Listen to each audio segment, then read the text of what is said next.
Chapter 9 देख रहे हैं, डिफरेंशियल इक्वेशन। बहुत इंपॉर्टेंट चैप्टर है जहां तक कि जो क्वेश्चन आंसर्स आते हैं, क्योंकि करना इसका स्ट्रेट फॉरवर्ड है, इसकी चीजें बड़ी स्ट्रेट फॉरवर्ड है, इसलिए बहुत इंपॉर्टेंट चैप्टर बनता है ये। अब अगर हम डिफरेंशियल इक्वेशन को जानने की कोशिश करें तो हम ये जानते हैं कि अगर हमारे पास एफ एक्स करके एक फंक्शन है, यानी कि f with respect to some variable, तो हम एफ डैश एक्स निकालते हैं। एफ डैश एक्स क्या होता है? हम उसको कहते हैं कि हमने डिफरेंशिएट किया। डिफरेंशिएट करने का मतलब ये होता है कि छोटे छोटे पार्ट में डिवाइड करना। हमने इंटीग्रेशन भी देखा, इंटीग्रेशन को जोड़ना। इंटीग्रेशन इंटीग्रल कैलकुलस में हमने देखा कि कैसे हम क्योंकि डेरिवेटिव और एंटी डेरिवेटिव ही इंटीग्रेशन होता है, तो कैसे हमने निकाला था इनको। अगर इसको हम देखें तो हमने कहा अगर y equal to f x है और हम इसका dy बाई डी एक्स कर दें, तो ये dy बाई डी एक्स जो है एफ डैश एक्स कर दें इसको। dy by D x he F dash x होता है, हमने कहा ये जी एक्स है, तो ये एक इक्वेशन बन गई। dy by D x equal to g x क्या है यहाँ पर? ये एफ डैश एक्स है। तो हमने कहा कि ये जो इक्वेशन है, ये इक्वेशन मतलब इक्वल का साइन आ रहा है बीच में। इक्वेशन में ई क्यू यू जो है इक्वेशन के लिए आता है, तो ये इक्वेशन हो गई। यही डिफरेंशियल इक्वेशन है, इससे ज्यादा डिफरेंशियल इक्वेशन में कुछ नहीं है, यही डिफरेंशियल इक्वेशन है आपकी। तो ये जो इक्वेशन है आप देखेंगे कई जगह, कई साइंसेस में इसका उपयोग होगा और इसको अलग अलग तरीके से ये बनेंगी, इसको हम अलग अलग तरीके से सॉल्व करेंगे। इसमें हम देखेंगे डिग्री अलग अलग होगी, हम देखेंगे कि अलग अलग जगह इसके अलग अलग एप्लीकेशंस होंगे। जैसे अगर डिफरेंशियल इक्वेशन का बेसिक कॉन्सेप्ट मैं बताऊं आपको, तो आपके पास ये इक्वेशन है, आप इसे कहेंगे स्ट्रेट फॉरवर्ड की, ये तो क्वाड्रेटिक इक्वेशन है, ये कुछ ट्रिग्नोमेट्रिक इक्वेशन है, ये लीनियर इक्वेशन है। अगर आप इस इक्वेशन को देखें, x d y by D x plus y equal to zero, तो इन तीनों इक्वेशन में आपके पास इंडिपेंडेंट या डिपेंडेंट वेरिएबल है, एक्स है या एक्स है, वाई है। लेकिन इस इक्वेशन में जो चौथी इक्वेशन यहां पर जो मैं ये वाली इक्वेशन आपको बता रहा हूं, इसमें वेरिएबल भी है, इसमें वेरिएबल भी है और साथ में डेरिवेटिव भी है। अब d y by D x के रिस्पेक्ट में है, तो ये एक्स डिपेंडेंट हो गया, वाई आपका फ्री या फिर इंडिपेंडेंट वेरिएबल हो गया। तो इस इक्वेशन को ही हम डिफरेंशियल इक्वेशन कहते हैं। तो कोई भी इक्वेशन जिसमें आपके डेरिवेटिव्स हो, यानी डी बाई डी एक्स आपको दिख रहा हो या डी बाई डी टी, ऐसा कुछ भी आपको दिख रहा है, तो कोई भी इक्वेशन जिसमें डेरिवेटिव हो इस टाइप के डिपेंडेंट वेरिएबल के, किसके? With respect to independent variable. आप देखिए y भी है यहाँ पर, मतलब dependent variable with respect to independent variable, इसको हम डिफरेंशियल इक्वेशन कहते हैं। तो डिफरेंशियल इक्वेशन अब एक ही नहीं होगी, इसमें कई सारी हो सकती हैं। डिपेंडेंट, मैंने कहा dependent variable with respect to केवल एक इंडिपेंडेंट वेरिएबल है, यानी x है, मतलब डी बाई डी एक्स है, तो x के रिस्पेक्ट में हो रहा है, y है साथ में। तो अगर केवल आप एक independent variable with respect to एक डिपेंडेंट वेरिएबल देखें यहां पर, तो ये आपका ऑर्डिनरी डिफरेंशियल इक्वेशन हो गया। इसको हम कहते हैं ये ऑर्डिनरी डिफरेंशियल इक्वेशन है। तो अब हम इसमें एक से ज्यादा इंडिपेंडेंट वेरिएबल भी देखेंगे, उनको हम कहेंगे पार्शियल डिफरेंशियल इक्वेशन। अभी इसके बारे में अगर आगे मौका मिला तो जानेंगे। तो डिफरेंशियल इक्वेशन और ऑर्डिनरी डिफरेंशियल इक्वेशन अभी फिलहाल इन्हीं के बारे में बात करेंगे। अब जैसे dy बाई डी एक्स है, अब लिखना, इसको जब हम सॉल्व करने बैठेंगे तो हम देखेंगे कि जब हम कॉपी पेन पे dy बाई डी एक्स बार बार लिखेंगे, डी बाई डी एक्स, तो इसमें जब लंबी इक्वेशन बनेगी तो थोड़ी तकलीफ हो सकती है, या समय बचाने के लिए, तकलीफ तो नहीं कहूंगा, समय बचाने के लिए इसको हम सीधा y डैश लिख देंगे। ऐसी d two by by D x two है तो हम y डबल डैश लिख देंगे, ऐसे चलाते रहेंगे। D three y by D x three आपका y ट्रिपल डैश कर देंगे। और जब डेरिवेटिव में ज्यादा ऑर्डर होंगे, हायर ऑर्डर होंगे, तो बेटर ये होगा कि हम उसके लिए यही आपका ये डैश, बहुत सारे डैश, अगर जैसे 4-5 डैश हो गया, अब इसको समझना बड़ा मुश्किल होगा, 3 है 4 है, गिनने में ही आपका टाइम लग जाएगा, या गिनने में कई लोग इसको उनको तकलीफ आ सकती है। तो उसके लिए हम क्या करेंगे, इस तरीके से कर देंगे y1, जैसे इसको हम बोलेंगे ये वाला हो गया y1, ये हो गया y2, ये होगा y3। तो इस तरीके से हम यहाँ पर ये सफिक्स लगा देंगे, नोटेशन इस तरीके से बना देंगे इसको।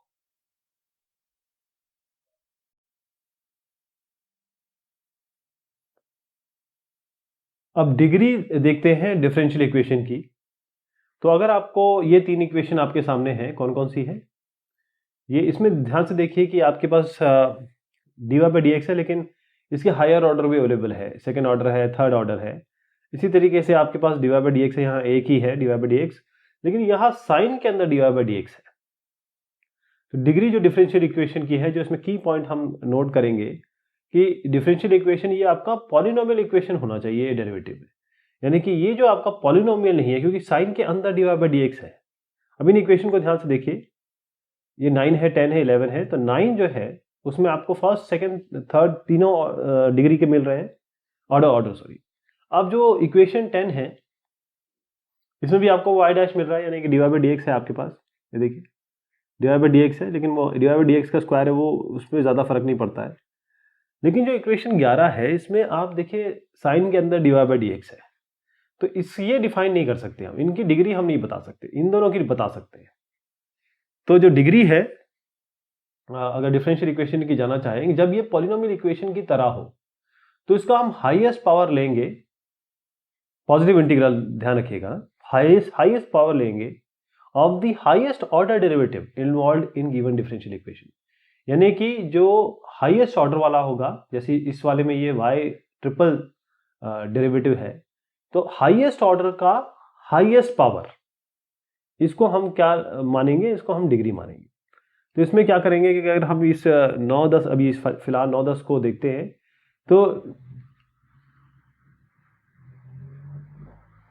इसकी क्या है, इसकी डिग्री 1, dy/dx दोनों है यहाँ पर, और लेकिन यहाँ पर इसका स्क्वायर भी है। तो इसमें तो एक ही dy/dx है, मतलब एक ही डेरिवेटिव y डैश ही है केवल, लेकिन इसका हाईएस्ट ऑर्डर 2 है, इसकी हम बना नहीं सकते। तो इस तरीके से हम डिग्री इसकी लेंगे। तो 10 वाले की, 9 की तो आपने देख ली डिग्री 1 है, d3y/dx3। 10 वाले की है 2, और जो 11वां है जिसमें साइन के अंदर, ये मैं दोबारा बताना चाहता हूँ, बहुत इंपॉर्टेंट चीज है ये, यहाँ पर आपके पास ये पॉलिनोमियल इक्वेशन बन ही नहीं रही है। तो जब ये बन नहीं रही है तो इसकी हम डिग्री बता नहीं पाएंगे, इसकी डिग्री नहीं होती है। तो ऑर्डर और डिग्री यदि डिफाइंड है, वो हमेशा पॉजिटिव इंटीजर्स होंगे, कभी भी नेगेटिव में नहीं आएंगे, इंटीजर्स होंगे और पॉजिटिव होंगे, 2/3, 5/3 ऐसा नहीं होगा। तो ऑर्डर और डिग्री बताना है इन सारी इक्वेशन की। तो सबसे पहले देखिएगा कि यहाँ पर dy/dx है माइनस cos x है, तो इसका जो हाईएस्ट ऑर्डर है डेरिवेटिव का, इसमें dy/dx है, तो ऑर्डर कितना हो गया इसका 1। और क्योंकि ये पॉलिनोमियल इक्वेशन है, it's a polynomial equation y dash की, तो हाईएस्ट पावर इसकी dy/dx की पावर कितनी है 1, तो इसकी डिग्री भी 1 हो गई। यहाँ पर आइएगा, यहाँ पर हाईएस्ट, पहले तो हम समझ लेते हैं कि इसका ऑर्डर क्या है। d2y/dx2 है, मतलब y है और y डैश है, तो y डैश और y डबल डैश है, y भी है, ये y भी है, y डैश भी है, y डबल डैश भी है। y डबल डैश का ऑर्डर कितना है 2, मतलब y डबल डैश मतलब 2, तो इसका जो ऑर्डर हो गया वो 2 हो गया। अब देखिए जो हाईएस्ट ऑर्डर है, हाईएस्ट ऑर्डर कौन सा है ये, इसकी पावर कितनी है, एक ही है, तो इसकी डिग्री 1 हो जाएगी। कहने का मतलब ये है कि जो हाईएस्ट ऑर्डर है इसका, तो ये क्योंकि 2 है तो इसकी डिग्री, इसका ऑर्डर तो 2 हो गया, लेकिन ये अवेलेबल है, बट हमको देखना है इसको, क्योंकि हाईएस्ट ऑर्डर की पावर देखना है, तो ये रेज टू द पावर 1 है, तो डिग्री 1 हो जाएगी। अब इस वाले में आइए, तीसरे वाले में, इसमें y ट्रिपल डैश है, तो और y² है प्लस y की पावर डैश है। अब इसको समझिए, इस वाले में क्या है कि जो हाईएस्ट ऑर्डर है वो तो मतलब y d3y/dx3 है, तो ऑर्डर तो आपको 3 मिल गया कि हाईएस्ट ये अवेलेबल है इसमें। लेकिन क्योंकि ये पॉलिनोमियल इक्वेशन नहीं है, e⁻y डैश दिया हुआ है इसमें, तो इसकी डिग्री डिफाइंड नहीं है, ये जानना आपको बहुत जरूरी है। अब जनरल और पर्टिकुलर सोल्यूशन अगर आप को देखने हैं डिफरेंशियल इक्वेशन के, तो अगर आपके पास ये इक्वेशन है तो हम कैसे सॉल्व करते हैं? एक्स स्क्वायर इक्वल टू -1, मतलब कुछ कॉम्प्लेक्स फॉर्म बन जाएगा इसका। इसमें क्या करेंगे, साइन स्क्वायर एक्स को 1 माइनस कॉस स्क्वायर एक्स लिखेंगे, इस तरीके से सॉल्व करेंगे। तो इनका जो सोल्यूशन है वो नंबर्स है, रियल हो सकता है, जैसे इसमें मैंने बताया, कॉम्प्लेक्स भी हो सकता है, जो इसको सेटिस्फाई कर जाए इस इक्वेशन को। और जब हम जो नंबर सब्स्टिट्यूट करेंगे किसी भी अननोन एक्स के लिए, तो LHS और RHS बराबर होने चाहिए। अब इस इक्वेशन को देखिए, d2y/dx2 plus y equal to 0। इन दोनों इक्वेशन के अनलाइक जो सोल्यूशन होगा इस डिफरेंशियल इक्वेशन का, वो एक फंक्शन होगा फाई, एक फंक्शन होगा फाई जो इसको सेटिस्फाई करेगा। जब वो फंक्शन हम इसके अंदर रख देंगे, मतलब ऐसा फंक्शन y इस तरीके से रखे कि ये इसका डबल डिफरेंशिएशन करे इस फंक्शन का, और इस फंक्शन को उसके साथ ऐड कर दे, तो 0 होना चाहिए। ठीक, तो हमको एक फंक्शन निकालना है y, इसमें y निकलेगा बेसिकली। तो अगर हम इस कर्व को बोले y इक्वल टू 5x, इसको हम कहेंगे ये सॉल्यूशन कर्व है या इंटीग्रल कर्व है इस इक्वेशन का। हम कह रहे हैं कि ये सॉल्यूशन है इसका। y में ऐसी चीज रखेंगे कि उसका जब डिफरेंशिएशन होगा और उसको उसी फंक्शन से ऐड करेंगे तो 0 आना चाहिए।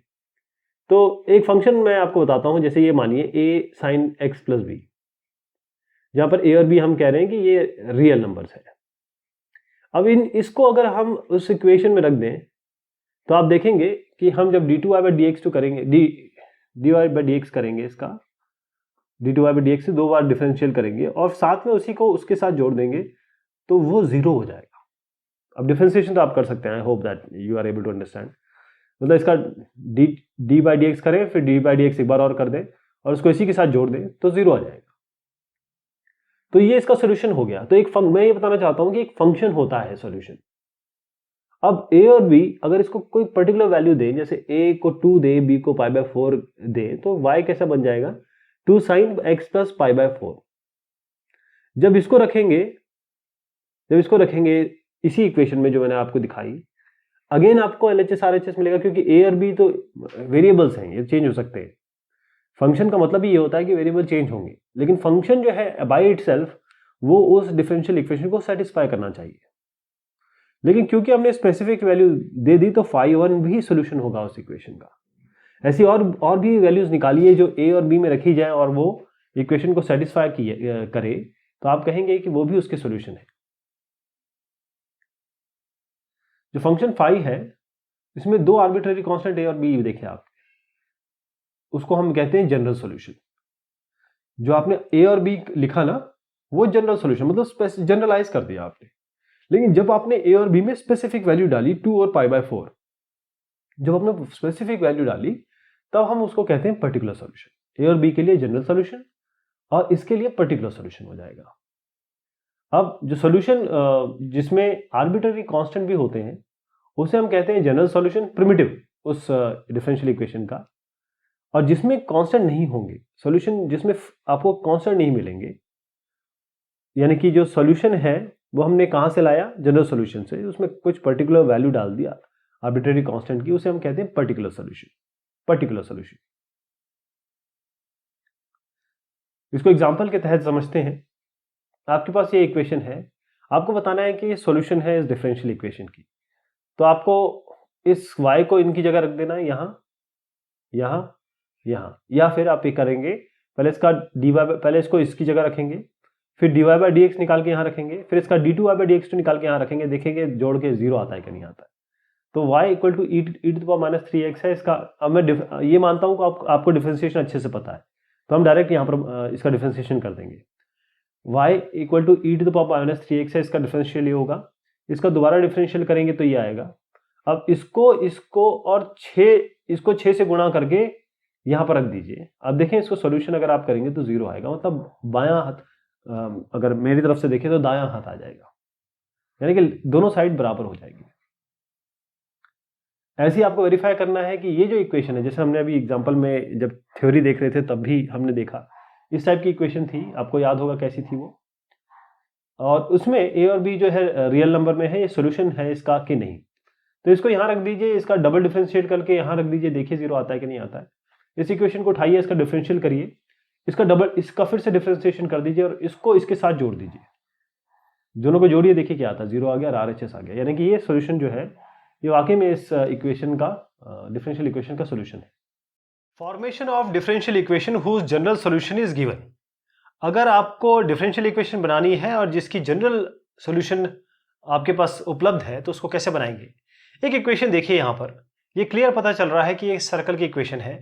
इसका मतलब है x + 2 whole square plus y - 2 whole square equal to r²। r² इसमें 1 है।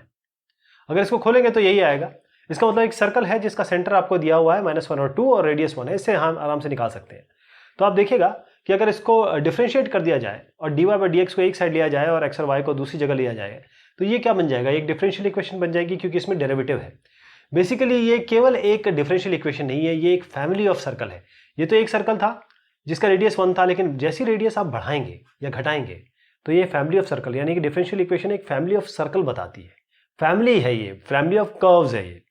तो अगर आप इस इक्वेशन को देखें x² + y² equal to r², यानी कि यहाँ पर जो सेंटर है वो 0 0 है, ओरिजिन है और रेडियस r है। तो अगर इस सर्कल को ध्यान से देखें तो अगर मैं इसका रेडियस 1 करूं तो यहाँ तक जाएगा, ये 2 करें तो यहाँ तक जाएगा, यानी कि एक फैमिली हो गई। 3 करेंगे तो यहाँ तक जाएगा, पूरी एक प्रॉपर फैमिली हो गई। तो डिफरेंशियल इक्वेशन आपको फैमिली बताती है, फैमिली यानी फैमिली ऑफ कर्व्स। तो अगर इसको यहाँ डिफरेंशिएट कर दिया जाए x² + y² equal to r² को, तो यहाँ पर क्या आएगा 2x + 2y dy/dx equal to 0।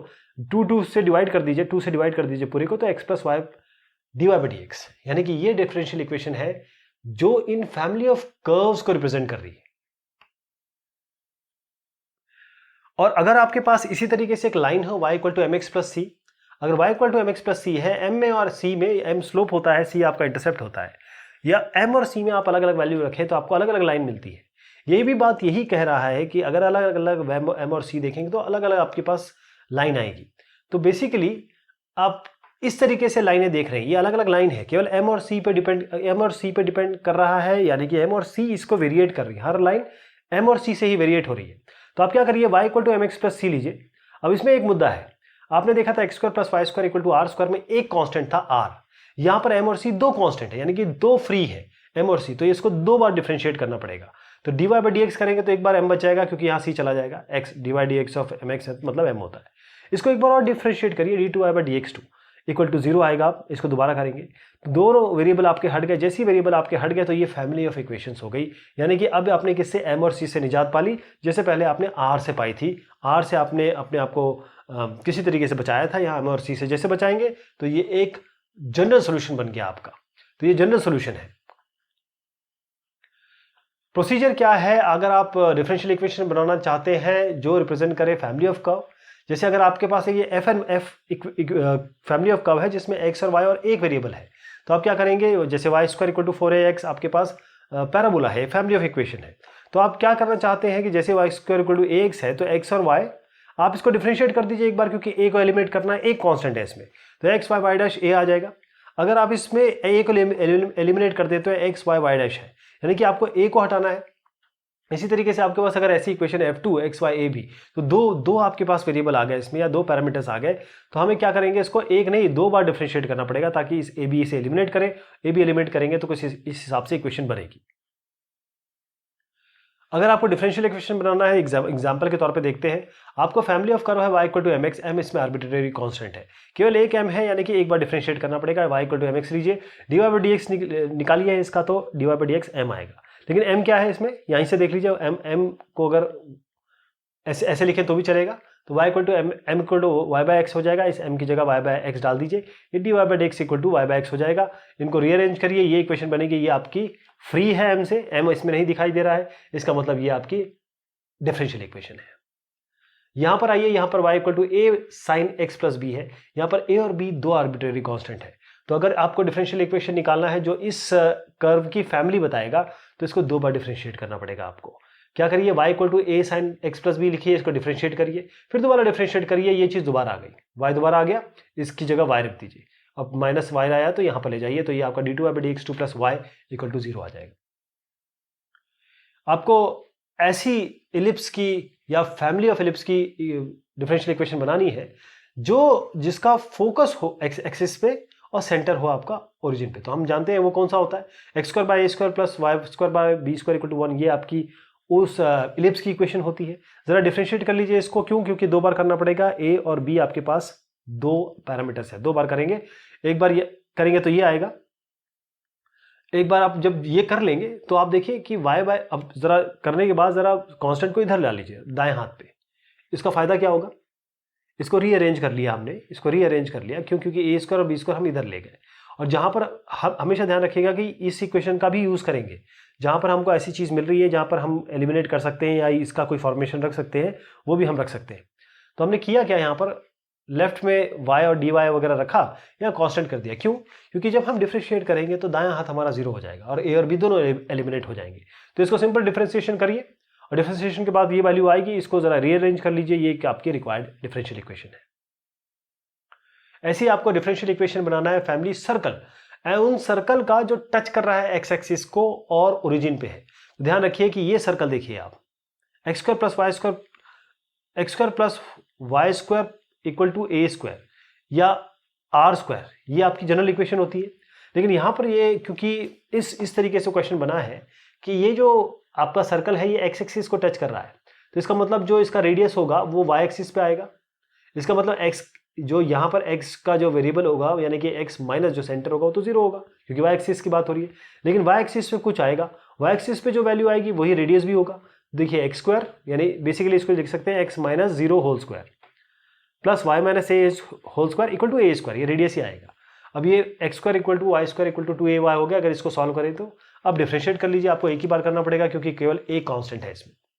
Differentiate करिए, रीअरेंज करिए, आपका ये इस हिसाब से आ जाएगा। अब जब ये आ गया तो इसको दोबारा इस पर रख दीजिए, ये जो ये आया ना डिफरेंशिएट करके यहाँ पर, तो ये जब आपका डिफरेंशिएट करके आया तो ये यहाँ से क्या बनेगा, ए बने 2y को नीचे ले जाइए तो ये a बनेगा x square plus y square by 2y। A जहाँ पर आएगा उसकी जगह ये रख दीजिए, तो ए जहाँ आया हमने ये रख दिया और उसके बाद रीअरेंज कर लीजिए, आपकी इक्वेशन आ जाएगी। आपको डिफरेंशियल इक्वेशन निकालनी है उन फैमिली ऑफ पैराबोलास की जिसका वर्टेक्स है ओरिजिन पे और एक्सिस अलोंग है एक्स एक्सिस के। तो सीधा Y square equal to 4x होता है, या ax आप कर सकते हैं इसको कांस्टेंट। तो y square equal to 4x है। हम जानते हैं कि ऐसी अगर ये कंडीशन दी हुई है यानी कि जो वर्टेक्स है वो ओरिजिन पे है और जो इसका एक्सिस है वो along positive direction of x axis है, तो सिंपली आप Y square equal to 4x लिख सकते हैं। अब इसमें फायदा ये है कि, और या ईजीनेस ये है कि केवल इसमें एक कांस्टेंट है और आप जानते हैं a को हम लिख सकते हैं वाई स्क्वायर बाय 4x, इसी को थोड़ा सा रीअरेंज कर लिया। अब जरा एक बार डिफरेंशिएट कर लीजिए 2y dy by dx equal to 4a और a की जगह आप ये उठा के रख दीजिए, ये आपकी इक्वेशन बन गई। अब फर्स्ट ऑर्डर और फर्स्ट डिग्री डिफरेंशियल इक्वेशन को कैसे सॉल्व करेंगे। अब आप देखें सबसे पहले कि अगर आपके पास first order first degree differential equation है इस फॉर्म की dy by dx equal to fxy है, तो आप क्या कर सकते हैं, और आप ये भी कह रहे हैं कि वेरिएबल सेपरेबल है। वेरिएबल सेपरेबल मतलब ये है कि fx और fy अलग अलग कर सकते हैं, यानी कि fxy को हम hx और hy मतलब gx और hy लिख सकते हैं, यानी कि ये hy हो गया, gx हो गया, ये अलग इक्वेशन है, ये अलग इक्वेशन है। ये दोनों वेरिएबल सेपरेबल है, x और y इसमें वेरिएबल है, ये दोनों सेपरेबल है। तो इसको कैसे करेंगे, इसको सिंपली आप dy के साथ y वाली चीज ले आइए और x के साथ gx वाली चीज ले आइए। मैंने x वाले एक साइड में कर दीजिए, y वाले एक साइड में कर दीजिए, दोनों को इंटीग्रेट कर दीजिए। दोनों को इंटीग्रेट करेंगे, इंटीग्रेट क्या होता है, इंटीग्रेट मतलब एंटी डेरिवेटिव, यानी कि ये hx gy, बस इतना करना है आपको, यही आपका सोल्यूशन होगा। मैं एग्जांपल से बताता हूं आपको, dy बाई dx अगर आपका x plus 1 by 2 minus y है, 2 माइनस 1 को y को इधर ले जाइए, dx को इधर ले जाइए, कैसे बनेगा ये, dx को एक साथ कर लीजिए, यानी कि x वाले टर्म्स को एक साथ कर लीजिए, y वाले टर्म्स को एक साथ कर लीजिए। इसका इंटीग्रल करेंगे तो क्या आएगा, 2y minus Y square by 2। इसका इंटीग्रल क्या करेंगे तो y square by 2 plus c। अब ये कांस्टेंट c1 c2 आएंगे, उनको एक ही कर दीजिएगा, बाकी सबको एक तरफ ले जाइए और इसको जरा थोड़ा सा जनरलाइज कर लीजिए या फिर इसको सॉल्व कर लीजिए। सॉल्व और नहीं होगा, बस थोड़ा सा अरेंजमेंट करना पड़ेगा, ये आपकी इक्वेशन बन जाएगी।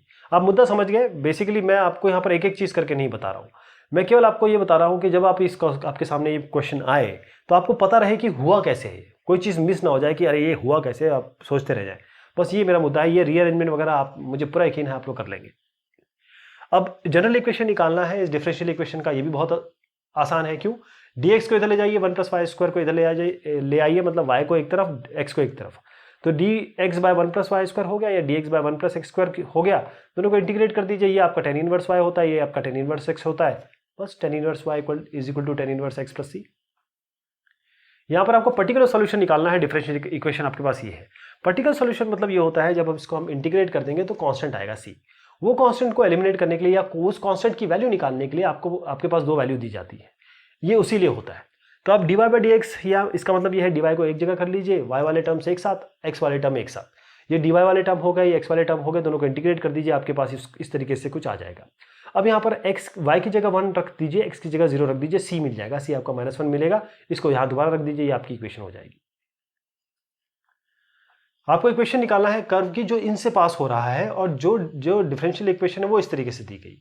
तो आप इसी तरीके से करिए, x एक जगह y एक जगह, इंटीग्रेट कर दीजिए, और जब आपका फाइनल सोल्यूशन आए तो कांस्टेंट c बनेगा, उसकी जगह 1 1 रख दीजिएगा, यानी कि x और y की जगह 1 1 रखेंगे तो कांस्टेंट की वैल्यू मिलेगी।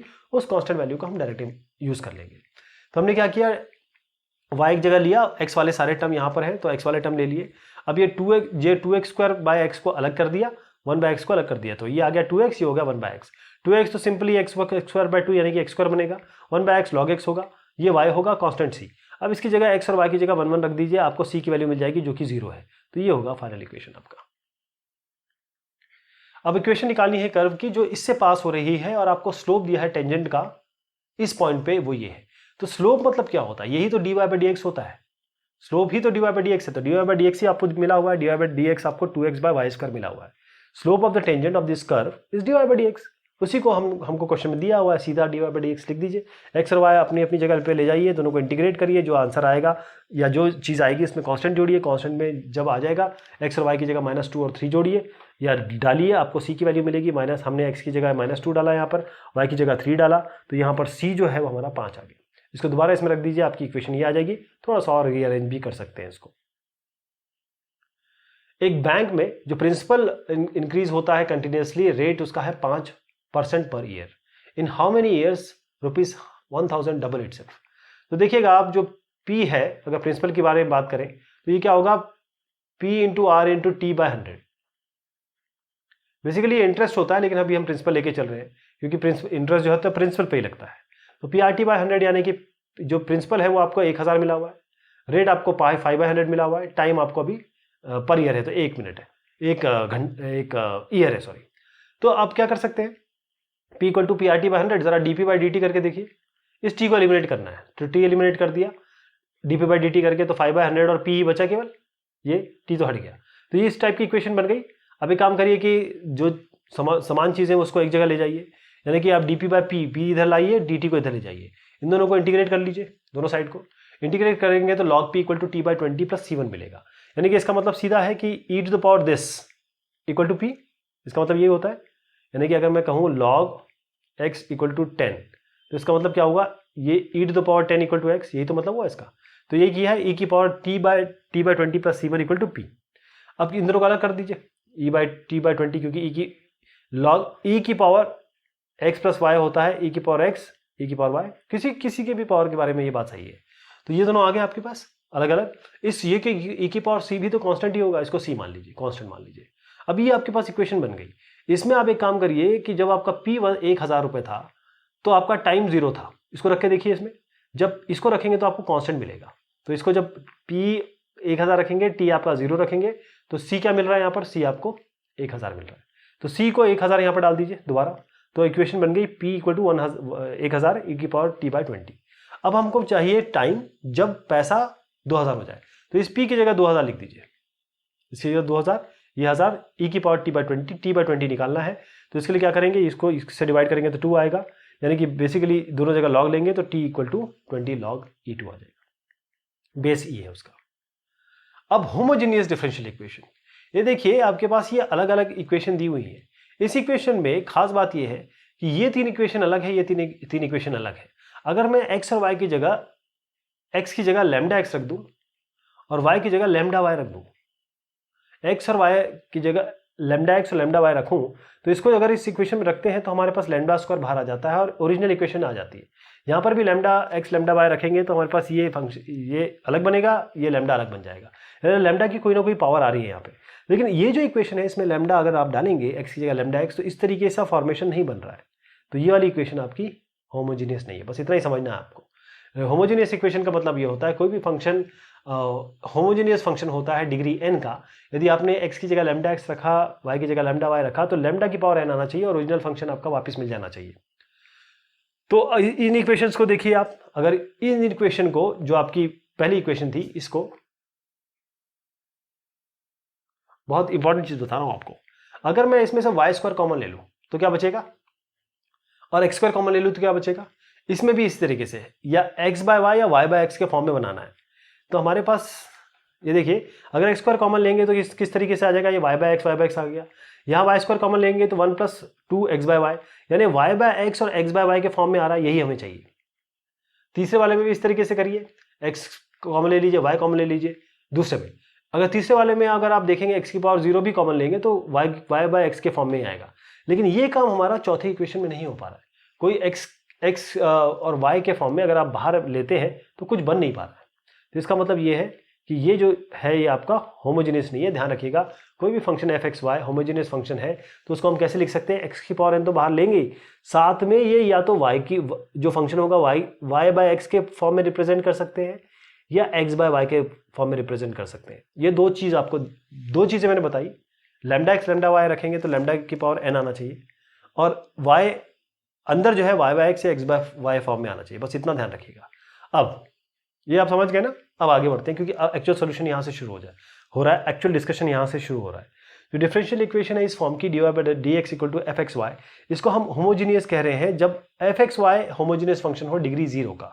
डिग्री 0 का अगर हमको सॉल्व करना है homogeneous equation dy by dx equal to f x y, यानी कि जी वाई बाय एक्स, मैंने कहा ये इसको हम इस फॉर्म में रख सकते हैं। अभी भी हमने देखा वाई स्क्वायर कॉमन लिया, एक्स स्क्वायर कॉमन लिया, तो अंदर की चीज़ वाई बाय एक्स या एक्स बाय वाई फॉर्म में लिख पा रहे थे। ये इंपॉर्टेंट चीज़ है, इसलिए जी वाई बाय एक्स लिख रहे हैं इसको। तो जब ये g y by x form में हो तो y equal to v x रखना है, जब ये g x by y form में हो तो x equal to v y रखना है आपको। बस ये ध्यान रखिएगा। y equal to v x रखा तो क्या हुआ, इन दोनों को डिफरेंशिएट कर दीजिए, मतलब इस इक्वेशन को डिफरेंशिएट कर दीजिए। dy बाय डी एक्स बना v plus x d v by D x. तो इस dy बाय डी एक्स को यहाँ जरा इसमें सब्सटीट्यूट कर दीजिए इस जगह पे, तो ये क्या आएगा, v plus x d v by D x. और आपने y बाय एक्स को क्या बोला है, यही तो y बाय एक्स को ही तो v बोला है। y equal to v x मतलब v equal to y by x, यानी कि ये जीवी हो गया। v को इधर ले जा लीजिए, x d v by D x equal to g v minus v. अब जरा x और y को एक एक साथ कर दीजिए, मतलब v वाला टर्म एक साथ, x वाला टर्म एक साथ, दोनों को इंटीग्रेट कर दीजिए।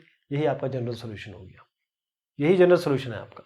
इसको अगर अभी मैं फिर से बताऊं तो ध्यान रखिएगा, अगर x बाय वाई फॉर्म आ रहा है या y बाय एक्स फॉर्म आ रहा है तो अलग अलग चीज़ रखेंगे। यानी x बाय वाई फॉर्म आ रहा है आपका तो x equal to v y रखेंगे, y equal to v x नहीं रखेंगे। इसको एग्जाम्पल से और क्लियर करेंगे, जो भी मैंने आपको कहा है बहुत एग्जाम्पल से बहुत आसान हो जाएगा। ये आपको ये बताना है कि जो डिफरेंशियल इक्वेशन है इसकी वो होमोजीनियस है, सॉल्व करना है। तो x की जगह लैम्डा एक्स रख दीजिए, y की जगह लैम्डा वाई रख दीजिए, बस इतना रखना है। तो ये आपके पास dy बाई डी एक्स है, जरा इसको थोड़ा सा रीअरेंज किया। अब जरा x की जगह लैम्डा एक्स रख दीजिए, y की जगह लैम्डा वाई रख दीजिए। लैम्डा लैम्डा अगर बाहर आता है तो देखिए लैम्डा की पावर 0 बन रहा है और ओरिजिनल फंक्शन आपके पास दोबारा आ जाना चाहिए। ये आ जाता है तो इसका मतलब ये होमोजीनियस फंक्शन है। डिग्री इसकी कितनी है, लैम्डा की पावर 0, यानी कि डिग्री इसकी 0 है। अब ये इक्वेशन डिफरेंशियल इक्वेशन है, इसको सॉल्व किया जा सकता है। एक और तरीका हो सकता था कि dy बाई डी एक्स में आप ये करते कि इसको, इस वाले को, दोनों तरीके हैं, दोनों में ही ये डिफरेंशियल है। ऊपर नीचे आप x से डिवाइड कर दीजिए दोनों को। x से डिवाइड करेंगे तो यहाँ 1 + 2y बाय एक्स आएगा, यहाँ 1 - y बाय एक्स आएगा। यानी कि ये जो इक्वेशन है वो y बाय एक्स इसमें वेरिएबल है, जी वाई बाय एक्स फॉर्म में है ये। तो जब जी वाई बाय एक्स फॉर्म में इस इक्वेशन को लिख सकते हैं, इसका मतलब ये भी होमोजेनियस इक्वेशन है और जो डिग्री है जिसकी 0 है। तो अब यहाँ पर क्या करेंगे, y बाय एक्स है तो y equal to v x रखेंगे। y equal to v x मतलब इसको डिफरेंशिएट करेंगे तो क्या आएगा, dy by D x is equal to v x plus d v by D x. इसका मतलब हम जब यही चीज़ यहाँ रिप्लेस कर देंगे, जो हमारे पास ओरिजिनल थी इसमें रिप्लेस कर देंगे, नहीं तो हमारे पास क्या आएगा, v plus x d v by D x equal to 1 + 2v by 1 + 2v 1 - v। ये आपका dy बाई डी एक्स होगा। ये आपको जो भी दिया था y बाय एक्स वाला टर्म है उसमें हमने यहाँ v रख दिया।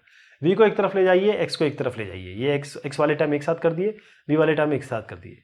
ये जो v - 1 है उसको कुछ इस तरीके से बनाना पड़ेगा कि हमारे पास स्टैंडर्ड सोल्यूशन आए। तो इस v - 1 को हमने लिखा 2v + 1 - 3। एक्चुअली ये जो बनेगा वो बनेगा 2v - 1। अगर इसको देखें तो ये 2v - 1 बनेगा, इसलिए 2 से डिवाइड करना पड़ेगा। इसको हमने किस लिए क्या बताता हूँ मैं, क्योंकि ये दोनों हम ये अलग लेंगे और ये हम अलग लेंगे। देखिएगा ये हमने अलग ले लिया, ये अलग ले लिया। इससे फायदा क्या हुआ, जैसे इसको हमने टी रखा, ये ऊपर वाला लॉग वाला, ये आपका डी टी आ गया, तो सिंपली ये लॉग हो जाएगा। इसी तरीके से इसको भी हम स्टैंडर्ड सॉल्यूशन करेंगे, वी प्लस हाफ, या आप इसको परफेक्ट स्क्वायर बना सकते हैं। मैं पूरा होप करता हूँ क्योंकि इंटीग्रल कैलकुलस हमने बहुत डिटेल में पढ़ी है। तो v plus half whole square plus √3/2 इसका स्टैंडर्ड सॉल्यूशन है, जो सिंपली tan इनवर्स 2v + 1/√3 है। ये तो खैर दाएं हाथ वाला तो लॉग भी आ जाएगा। इसको रीअरेंज करिएगा, आपका ये इक्वेशन आ जाएगी आपकी। अब क्योंकि y = vx रखा था, तो v को आपको y/x रिप्लेस करना पड़ेगा, तो ये रिप्लेसमेंट करना पड़ेगा। फिर आप इसको रीअरेंज करिए, आपकी फाइनल इक्वेशन कुछ इस प्रकार की बनेगी। आपको शो करना है कि डिफरेंशियल इक्वेशन ये वाली, ये होमोजेनियस है, सॉल्व करना है। तो तरीका क्या है, इसको आप y/x खुद दिख रहा है आपको इस फॉर्म में है, तो आपको dy/dx लेफ्ट में रखें और जो भी दाएं हाथ पे आए, अगर वो y/x फॉर्म में है तो ये डिफरेंशियल इक्वेशन है आपकी होमोजेनियस फॉर्म में, राइट। ये आपकी होमोजेनियस फॉर्म में बन गई। अब क्या करेंगे, एक और चीज कर सकते हैं इसमें, एक और कंफर्मेशन के लिए, x की जगह λx रख दीजिए, y की जगह λy रख दीजिए।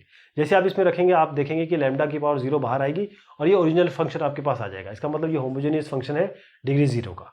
जैसे आप ये देखेंगे y/x है, तो y/x को आप v पुट कर देंगे, y = vx पुट करते ही आप उसको डिफरेंशिएट करेंगे, और अब जो ओरिजिनल इक्वेशन है उसमें dy/dx और जो v है वो रिप्लेस कर देंगे। इसको रीअरेंज करेंगे, v वाले टर्म को एक साथ, x वाले टर्म को एक साथ।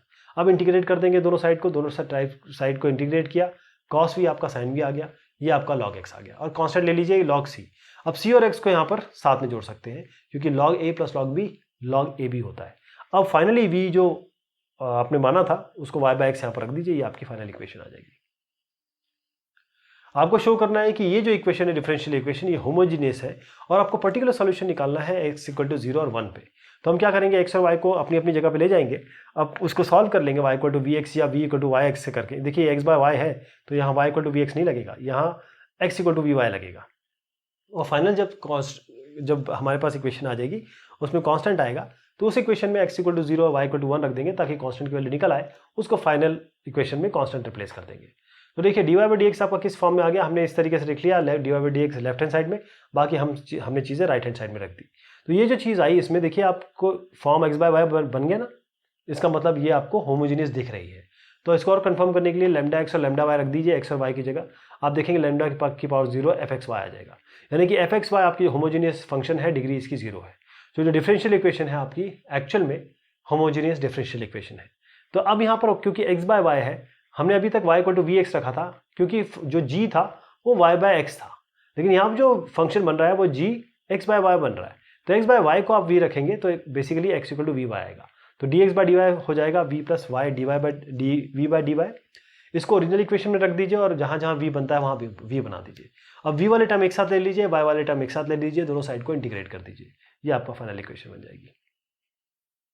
लेकिन अब एक और चीज़ बाकी रह गई, v को पहले x/y से रिप्लेस कर दीजिए, और क्योंकि x = 0 y = 1 दिया हुआ है, इस वाली इक्वेशन में x को 0 रखिए, y को 1 रखिए, आपके पास c की वैल्यू आएगी जो कि 2। अब इसको दोबारा इसमें रख दीजिए, ये फाइनल इक्वेशन ऐसी बन जाएगी 2 के साथ, ये 2 के साथ।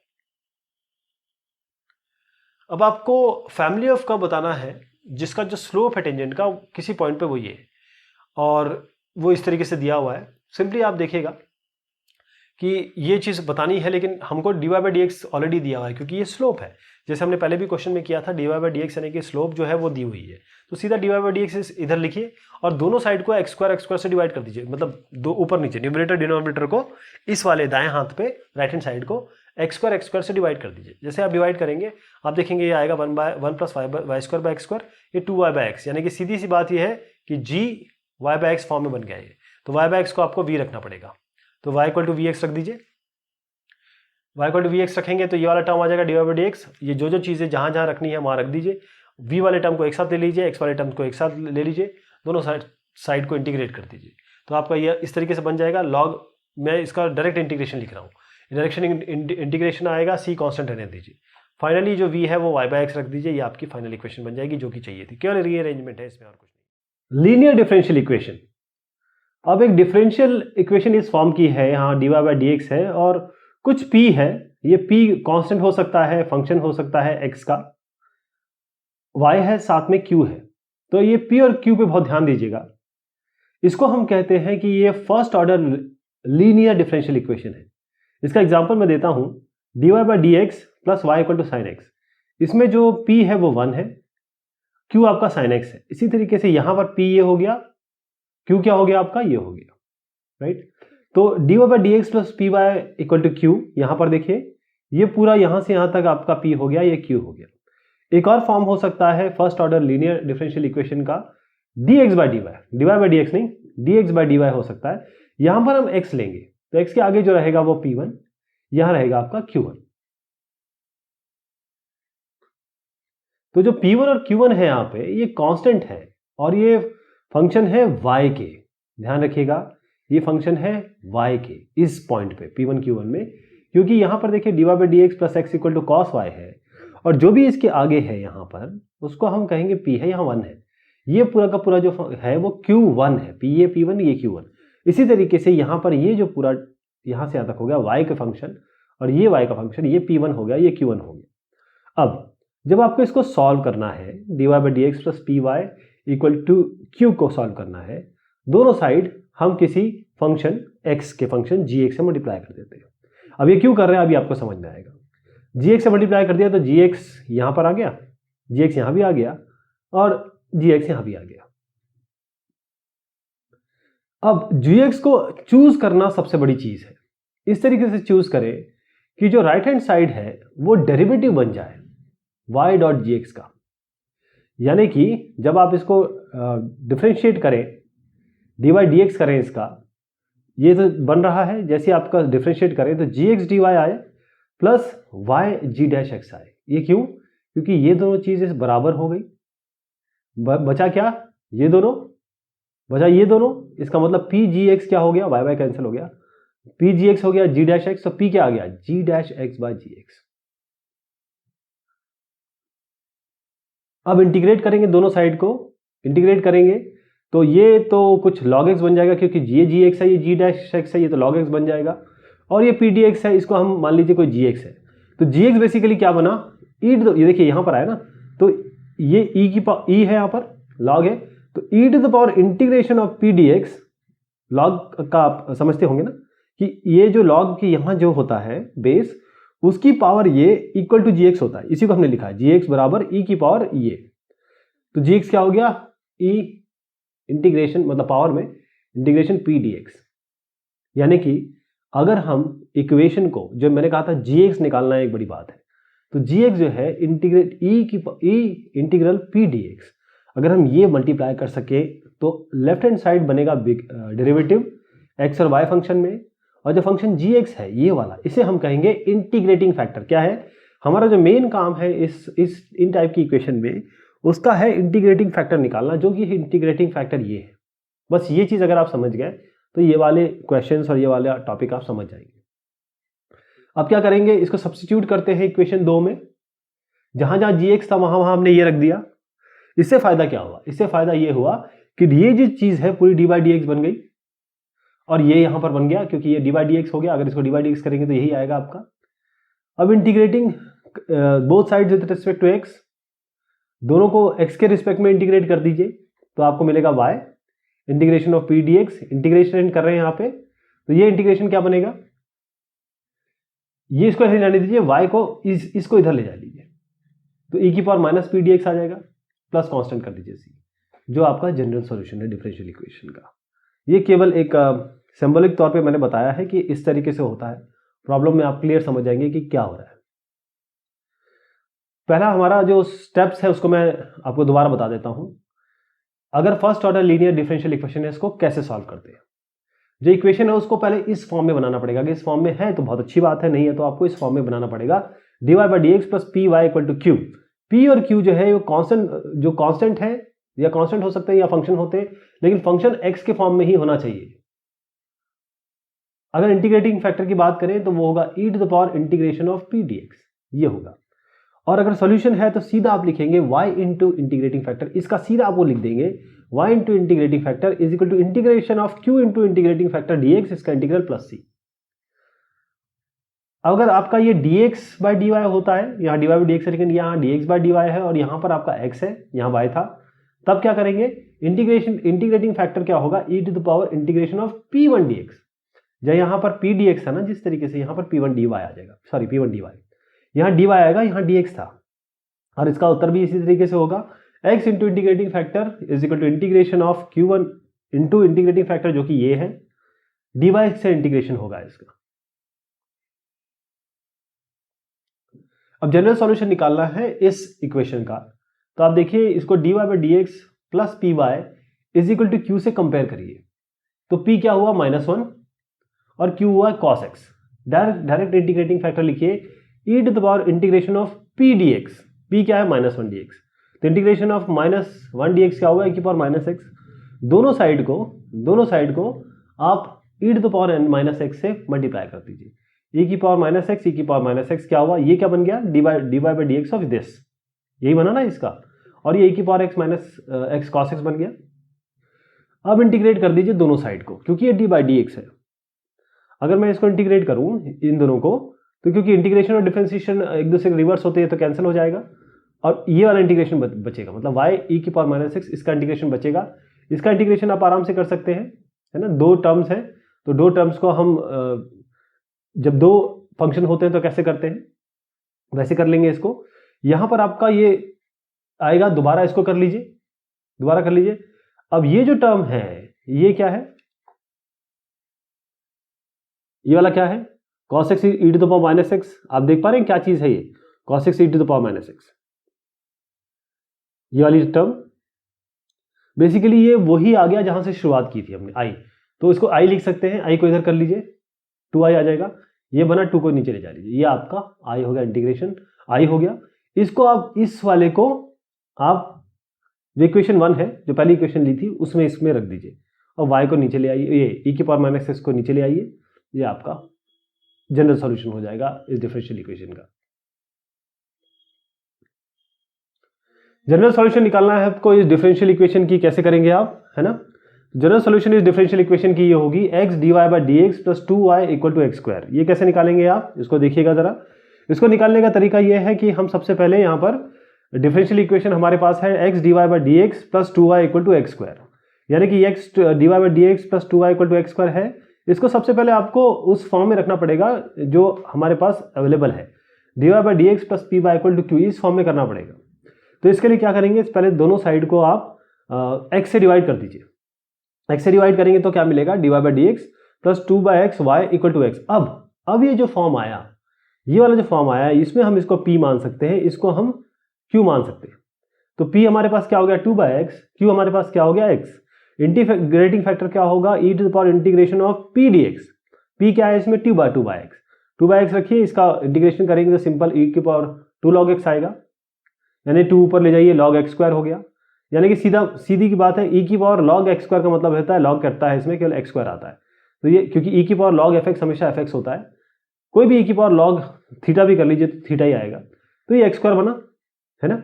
अब सोल्यूशन, इसका जनरल सोल्यूशन क्या है, y इंटू एक्स स्क्वायर, ये वाली जो चीज आई, integration of x square D x plus C, इसका सोल्यूशन होता है एक्स क्यूब डी एक्स, ये एक्स स्क्वायर बाय 4, ये आपको जनरल सोल्यूशन आ जाएगा। मतलब आपको फाइनली जो एक्स स्क्वायर है वो इधर ले जाना पड़ेगा। अब जनरल सॉल्यूशन निकालना है इस डिफरेंशियल इक्वेशन का, इसको पहले उस फॉर्म में बनाइए।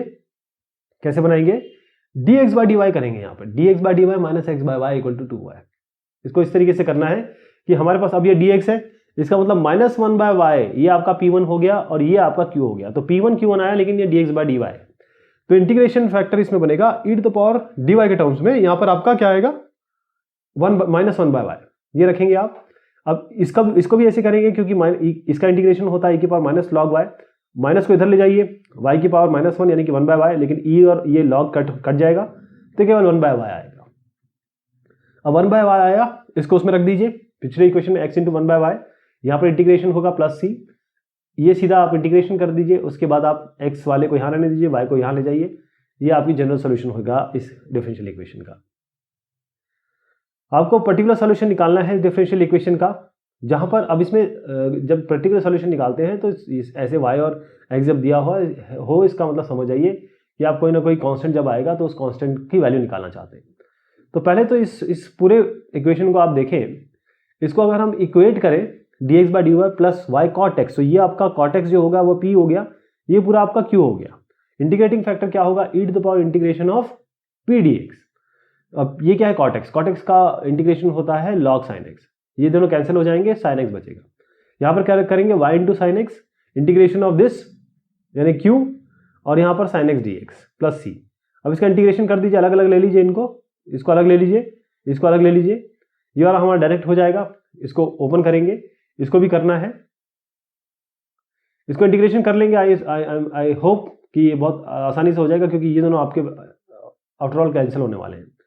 ये आपका आ जाएगा इक्वेशन। अब हमको वैल्यूज दी हुई है एक्स वाई इक्वल टू 0 और x equal to pi by 2। इसको जरा में रखिए, आपको कांस्टेंट मिलेगा, दोनों को वैल्यू रखिए, सी आपका माइनस पाई बाई स्क्वायर मिलेगा, उसको वापस इसमें रख दीजिए, ये आपकी इक्वेशन आ जाएगी। वाई को यहाँ रखिए, सारे एक्स वाले टर्म को यहाँ ले जा लीजिए, ये आपका पर्टिकुलर सोल्यूशन हो गया। आपको इक्वेशन निकालना है कर्व का जो पास कर रहा है या निकल रहा है 0 1 से। यदि स्लोप जो टेंजेंट की है कर्व की एक्स वाई पे वो बराबर है सम ऑफ एक्स कोऑर्डिनेट यानी एब्सिसा और प्रोडक्ट एक्स कोऑर्डिनेट और वाई कोऑर्डिनेट की, तो इसमें dy बाई डी एक्स आपको दिया हुआ है लेकिन लैंग्वेज के टर्म में दिया हुआ है, तो इसको कैसे करेंगे। और 0 1 दिया हुआ है, इसका मतलब आपको c भी निकालना आगे चल के। सीधी बात है, dy बाई डी एक्स दिया है, देखिए एब्सिसा यानी कि x, ये x लिख दिया, प्लस सम बोला है तो प्लस एब्सिसा हो गया, और product of X and Y coordinate तो product of X and Y coordinate, ये dy बाई डी एक्स दिया हुआ है। अब एक्स वाई को इधर ले आइए, ये किस फॉर्म में हो गया, dy by D x plus P x, P क्या हो गया माइनस एक्स, और q हो गया x। अब आपके पास पी क्यू मिल गया, इंटीग्रेटिंग फैक्टर आपके पास आ गया इंटीग्रेशन ऑफ ये पी डी एक्स यानी कि माइनस एक्स डी एक्स, ये की power minus x square by 2 आ गया। इसको इस सोल्यूशन में लिख रखिए, आपको पता है कैसे सोल्यूशन लिखते हैं, y e की power minus x square by 2, ये इसको इंटीग्रेट करिए, आपके पास ये आएगा। लेकिन इंटीग्रेशन इसका ये अलग से कर लेंगे, माइनस एक्स स्क्वायर बाई 2 को आपको t रखना पड़ेगा, यानी कि minus x D x D T आएगा, ये इसको आप इस तरीके से लिख लीजिए। अब यहाँ पर ये जो चीज़ हमने की है यहाँ रखिए, e की पावर माइनस टी, e की पावर माइनस एक्स, e की पावर माइनस टी आएगा तो e की पावर माइनस e, ये जो t है वो यहाँ पर रख दीजिए क्योंकि t ये माना हुआ था। चलिए इंटीग्रेशन आ गया। अब ये वैल्यू को सब्स्टिट्यूट कर दीजिए इसमें, ये चीज़ आ जाएगी, लेकिन क्योंकि पूरे साइड को हमने e की power minus x square by 2 से डिवाइड कर दिया, लेफ्ट और राइट साइड को। अब हमारे पास ये भी कहा गया 0 और 1 से पास होता है, तो x की जगह 0 रख दीजिए, y की जगह 1 रख दीजिए, तो इसको सॉल्व करेंगे तो c2 आ जाएगा, वापस यहाँ रख दीजिए, ये इक्वेशन ऐसी बन जाएगी। कुछ मिसलेनियस एग्जाम्पल देखते हैं। आपको वेरीफाई करना है कि फंक्शन ये जहां पर c1 c2 आर्बिट्रेरी कांस्टेंट है, ये सॉल्यूशन है इस डिफरेंशियल इक्वेशन का। तो अगर ये जो दिया हुआ है ये सॉल्यूशन है तो पहले तो इसको डिफरेंशिएट कर लीजिए, क्योंकि एक dy बाई डी एक्स चाहिए, एक d2 बाई डी एक्स 2 चाहिए। पहले डिफरेंशिएट करिए, आपके पास जो भी टर्म आएगा उसको लिखिए इस तरीके से, थोड़ा रीअरेंजमेंट करना पड़ेगा आपको। उसके बाद आप डबल डिफरेंशिएशन करिए, इसका एक और बार डिफरेंशिएट करिए। जब आप डिफरेंशिएट करेंगे तो आप देखेंगे कि आपके पास जो डबल डिफरेंशिएशन वाली वैल्यू आ गई। अब d2 बाई डी एक्स 2 और dy को आप एक्चुअल में इक्वेशन में रख दीजिए, यानी कि dy बाई डी एक्स को यहां रखिए, d2 बाई डी एक्स 2 को यहां रखिए और देखिएगा क्या आता है। जब इसको यहां रखेंगे और जब सॉल्व करेंगे तो आप देखेंगे अल्टीमेटली ये 0 आएगा। आपको डिफरेंशियल इक्वेशन बनाना है family of circles in the second quadrant. अब सेकंड क्वाड्रेंट है और टचिंग द कोऑर्डिनेट एक्सिस, तो इस तरीके से बनेगा। ये सेकंड क्वाड्रेंट है, जब सेकंड क्वाड्रेंट में है और ये टच भी कर रहा है एक्सिस को, तो आप देखिएगा इसका सबसे इंपॉर्टेंट चीज होती है इसकी इक्वेशन बनाना। इक्वेशन ये है कि x square plus y square equal to r square, ये क्या होता है जब आप ओरिजिन से लेते हैं। लेकिन अब यहाँ पर सेंटर जो है ओरिजिन पे नहीं है, वो इस पॉइंट पे है। अब क्योंकि ये रेडियस और रेडियस सेम रहेगा, मान लीजिए ए है, तो यहाँ से डिस्टेंस एक्स का ये माइनस ए होगा, वाई का ए होगा। अब हम इसकी इक्वेशन बना सकते हैं x minus of minus a यानी x plus a whole square, y minus a whole square equal to r square, r भी यहाँ पर ए है। ये इक्वेशन बनी आपकी, इसको खोल दीजिए। अब इसको डिफरेंशिएट कर लीजिए, इसको डिफरेंशिएट करेंगे, अब आपके पास जो ए था, ये जो ए आ गया ना ये वाला, अब इसको सब्स्टिट्यूट कर दीजिए इक्वेशन 1 में, इस इक्वेशन में रख दीजिए दोबारा। तो जब इक्वेशन को रखेंगे, ये ध्यान रखिएगा क्योंकि बहुत बार dy बाई डी एक्स और d2 बाई डी एक्स 2 आ सकता है, लेकिन क्योंकि हमारे पास dy बाई डी एक्स मतलब एक ही है a, तो dy बाई डी एक्स ही आएगा, d2 बाई डी एक्स 2 करने की कोई आवश्यकता नहीं है। जहां पर भी dy बाई डी एक्स आए उसकी जगह y डैश रख दीजिए, आपके पास ये सोल्यूशन आ जाएगा इसका। आपको पर्टिकुलर सोल्यूशन निकालना है डिफरेंशियल इक्वेशन का ये वाला, और ये भी दिया हुआ है y इक्वल टू 0 और x इक्वल टू 0। तो हमारे पास dy बाई डी एक्स ये है, ये लॉग है, तो e है, ये e की power this will be dy by D x, तो dy बाई डी एक्स हो जाएगा e की पावर दिस इसका मतलब यही होता है लॉग वाला। तो ये dy बाई dx क्या हो गया, e की पावर 3x प्लस 4y। इन दोनों को अलग कर लीजिए, e की पावर 3x और e की पावर 4y। अब ये वेरिएबल सेपरेबल हो सकते हैं, हो गए हैं। अब y वाले टर्म को इधर ले जाइए, x वाले टर्म को इधर ले जाइए। ये y वाले टर्म है, ये x वाले टर्म है। अब इंटीग्रेट कर दीजिए दोनों साइड को, ये इंटीग्रेशन इधर आ जाएगा, कांस्टेंट आ गया।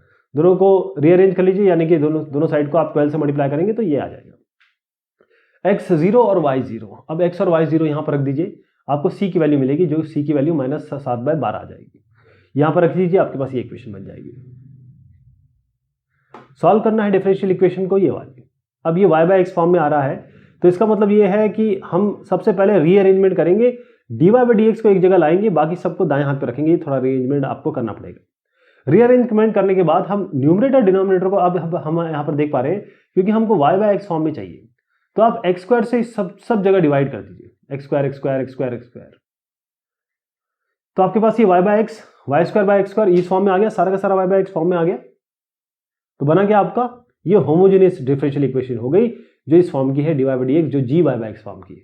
इसमें क्या करते हैं, y इक्वल टू vx रखते हैं, dy by dx v plus x dv by dx, यानी कि dy बाई dx की जगह ये रख दीजिए। बाकी तो यहाँ राइट हैंड साइड में केवल आपको जहां भी y बाई एक्स है उसकी जगह v रिप्लेस करना पड़ेगा। अब वही करना है, v वाले टर्म एक जगह, x वाले टर्म एक जगह।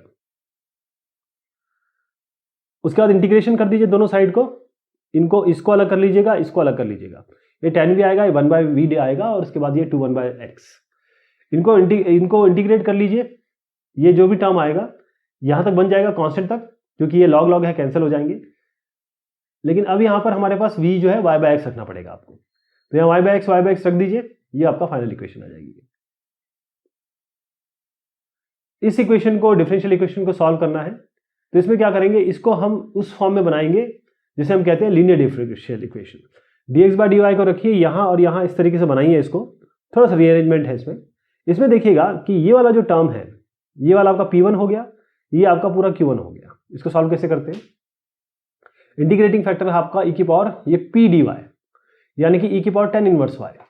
अब इसको सॉल्व कैसे करते हैं, x ये वाला टर्म यहाँ लिखेंगे, इंटीग्रेशन ऑफ जो q वाला टर्म है, ये वाला टर्म प्लस c, इसको मानिए i, इसको इंटीग्रेट करेंगे। अभी यहाँ पर आप tan इनवर्स y को t रखिए, तो ये पूरा आपका dt इतना dy आ जाएगा, यानी बेसिकली t e की पावर t dt आएगा। इसको आप एक एक लेके इंटीग्रेट करेंगे तो e की पावर t -1 बन जाएगा।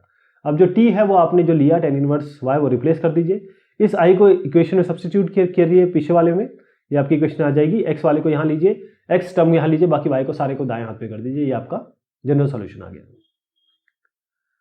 समराइज करते हैं, हमने क्या पढ़ा, जो इक्वेशन जिसमें डेरिवेटिव्स होते हैं किसी डिपेंडेंट वेरिएबल के किसी इंडिपेंडेंट वेरिएबल के तहत या सापेक्ष, उसे हम कहते हैं डिफरेंशियल इक्वेशन।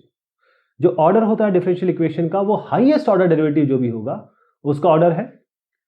डिग्री का मतलब ये होता है कि जो भी आपका डिफरेंशियल इक्वेशन है, अगर पॉलिनोमियल इक्वेशन है तो उसकी डेरिवेटिव का डिग्री होता है। तो डिग्री अगर वाकई में डिफाइंड है, पहले देखना पड़ेगा डिफाइंड है कि नहीं डिफाइंड है।